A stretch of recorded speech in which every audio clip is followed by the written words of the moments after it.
경제 속속 시간입니다. 오늘은 경제부 임광빈 기자와 함께하겠습니다. 안녕하세요. 네, 안녕하세요. 네, 애플의 신작 아이폰 16 시리즈가 오늘 출시가 됐습니다. 우리나라가 아이폰 신제품 1차 출시국에 포함된 게 이번이 처음인데 임 기자, 오늘 문을 열기 전부터 매장 앞이 장사진을 이뤘다고요? 네, 서울 명동에 자리한 국내 최대 규모의 애플 스토어가 아침 일찍부터 북적였습니다.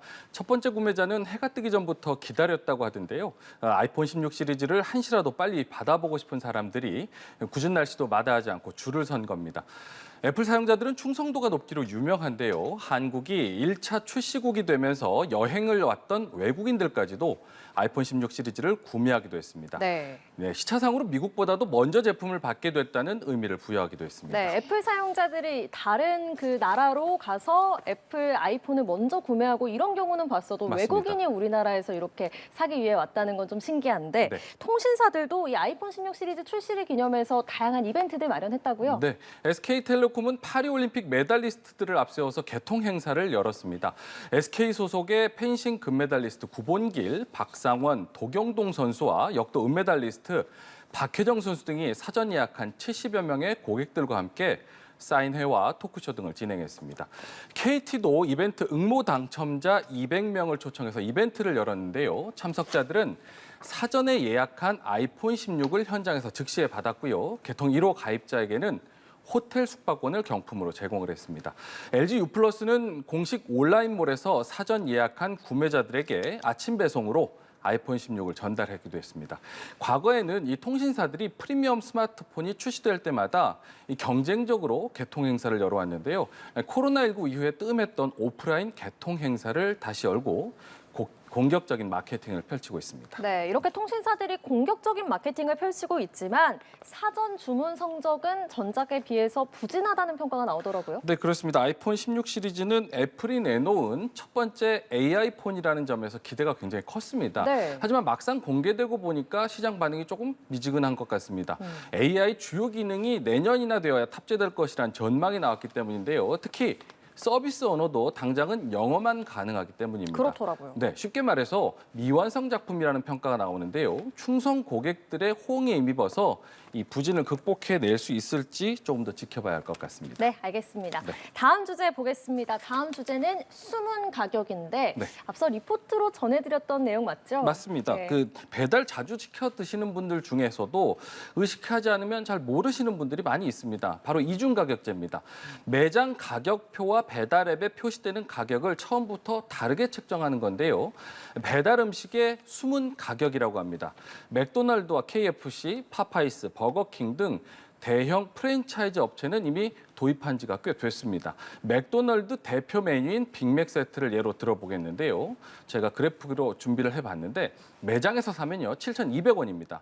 그런데 4인 가족이 배달 주문을 했다고 가정을 해보면 28,800원을 계산하면 되지 않습니까? 그런데 실제로는 이보다 5,200원이 더 비싼 34,000원을 내야 합니다. 네. 네, 배달 메뉴는 개당 8,500원으로 매장에서 파는 것보다 1,300원이 비싸기 때문입니다. 네, 3년 전만 해도 매장하고 배달 가격 차이가 크지 않았는데 그 사이에 꽤 많이 벌어졌다고 합니다. KFC도 지난 3월 이중 가격제를 2년여 만에 다시 도입을 했고요.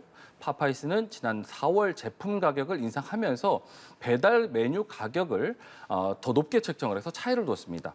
버거킹의 대표 메뉴 와퍼 세트 역시 배달앱 가격은 매장보다 1,400원 더 비쌉니다. 네. 또 롯데리아와 맘스터치도 이중 가격제를 검토하고 있다고 하네요. 네, 말씀을 들어보니까 이미 오래전부터 이중 가격제가 시행되고 있었군요. 그렇습니다. 한국소비자원이 지난해 서울 시내 34개 음식점을 직접 조사를 해봤는데요. 분식집과 패스트푸드, 치킨, 전문점 등 20곳이 이중 가격제를 적용한 것으로 나타났습니다. 그런데 최근 배달 수수료가 더 오르면서 이중 가격제를 도입하는 곳이 더 늘고 있습니다. 국내 배달앱 1위인 배달의 민족의 경우 지난달부터 중개 수수료를 기존 6.8%에서 9.8%로 3%포인트나 인상을 했습니다. 문제는 이 같은 이중 가격을 소비자들이 잘 모르고 있다는 겁니다. 네. 네, 소비자원에서도 배달 주문과 매장 구입 가격이 다르다는 것을 주문하고 또 결제하는 과정에서 고지하지 않으면 소비자의 알 권리와 선택권을 침해하는 것이라고 지적을 했는데요.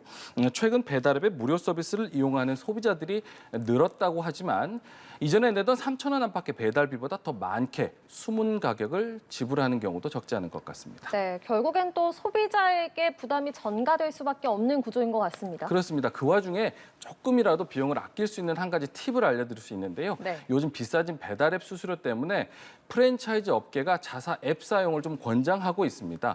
치킨 반마리 서비스라든지 사이드 메뉴 무료 증정 등의 혜택을 제공하고 있다고 하니까요. 알뜰한 소비에 참고를 하시면 좋을 것 같습니다. 네, 알겠습니다. 네. 자, 다음 주제 보겠습니다. 인터레스트 립. 네. 인터레스트는 아는데 네. 뒤에 립자가 붙었네요. 어떤 뜻입니까? 처음 들어보셨군요. 네. 이 영어 합성어인데요. 그 취미나 흥미를 뜻하는 인터레스트와 여행을 뜻하는 트립을 합친 말입니다. 뒤에 트립이 붙었는데요. 여행 자체도 즐겁겠지만 평소에 관심 있는 취미 활동을 접목해서 그 재미를 배가해보자는 겁니다. 본인의 취향에 맞게 개별적으로 여행 일정을 짤 수도 있겠지만요. 이 같은 수요를 반영해서 국내 항공사들이 직접 다양한 상품을 내놓고 있습니다.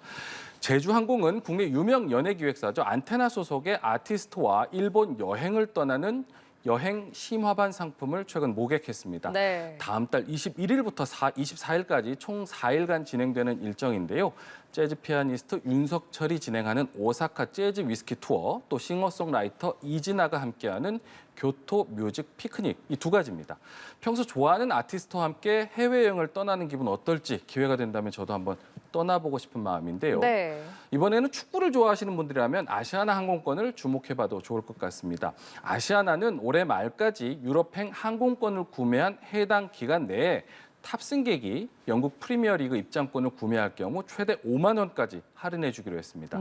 유럽 공항 라운지 20% 할인, 또 유럽 지역 숙소 10만 원 이상 결제 시 9% 할인 혜택도 얹어주기로 했습니다. 네. 대한항공이 한진관광과 함께 운영하는 여행 브랜드 칼팍이라고 있는데요. 세계적인 관현악단 빈필하모닉 신년 음악회와 오페라 공연을 보고 돌아오는 9일간의 일정을 기획했습니다. 비행기는 비즈니스석을 타고요. 1등석 공연장 관람, 또 최고급 호텔 숙박을 합쳐서 조금 비쌉니다. 성인 1인당 3,200만 원이라고 합니다. 네. 자, 이렇게 즐거운 여행을 계획했다가 불가피하게 가지 못하는 일도 생길 텐데요. 그렇습니다. 앞으로는 항공권을 예매했다가 이용하지 않아도 네. 공항 사용료를 환급받을 수가 있다고요? 네, 공항 이용할 때 꼭 내는 공항 사용료 있지 않습니까? 최근 국토교통부가 공항시설법을 바꿔서 입법 예고를 했습니다.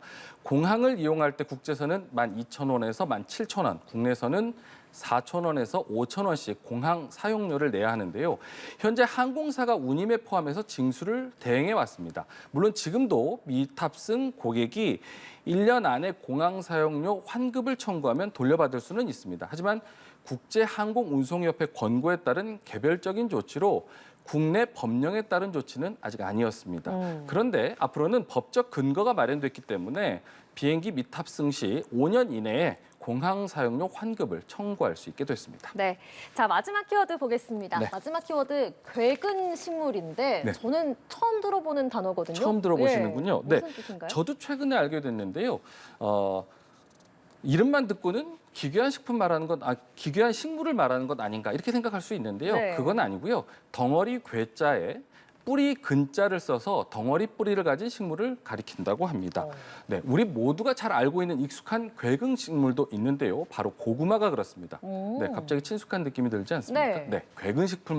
괴근 식물들의 모습은 고구마가 싹을 틔웠을 때를 상상하면 되는데요.